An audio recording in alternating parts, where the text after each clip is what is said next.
प्रतियोगिता निकेतन हमरा फुआ के लड़का बड़न हरि भैया जेकर सुपुत्र हो आनंद जी अब बड़ी सुंदर है जगदीशपुर में विद्यालय भी बा। सरस्वती के कृपा नेहा राय जी हमरा के आशीर्वाद देने आवा तार गीत संगीत बड़ी निमन बा सब गावे घर के लोग है खोजते बा बाकी हम यह तरह से विनती करो कि तले हमनियो लायक हो वो गाते हो एक बज गइल बा एक दुगो मिला जुला के हमारे लोग सुनी ओकर बात तोहरे होई गई ए मैया मीरा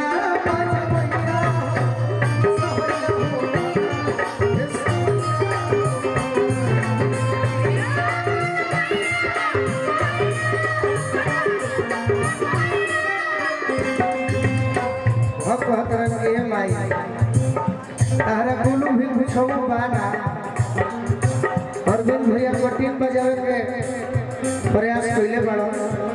चाहत ना रहे बाकी इहो ठीक है बा सुमिरन जी हमरा के आशीर्वाद देले हां आनंद जी के संग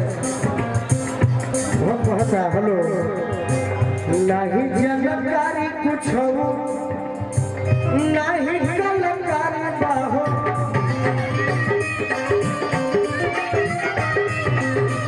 नहीं जगकारी कुछ नहीं कलकारी बाहो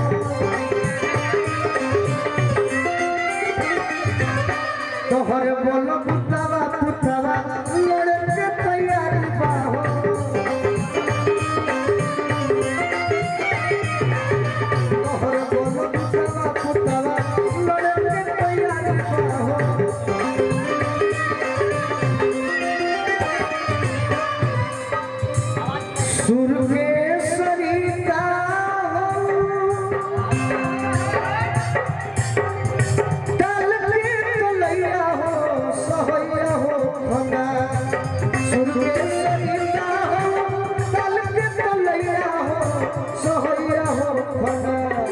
उड़ जा ए मैया बीड़ा बजवैया हो अरे सोहैया हो खंडा ए सोहैया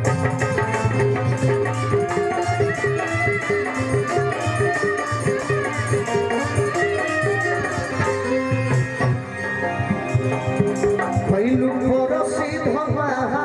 मूर्ख फल काली के हो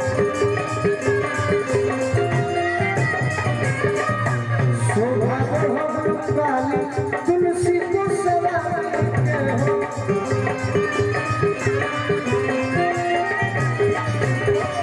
जब हमें जितने वापस अचानक के छैया हो सोहैया हो जितने वापस अचानक के छैया हो सोहैया हो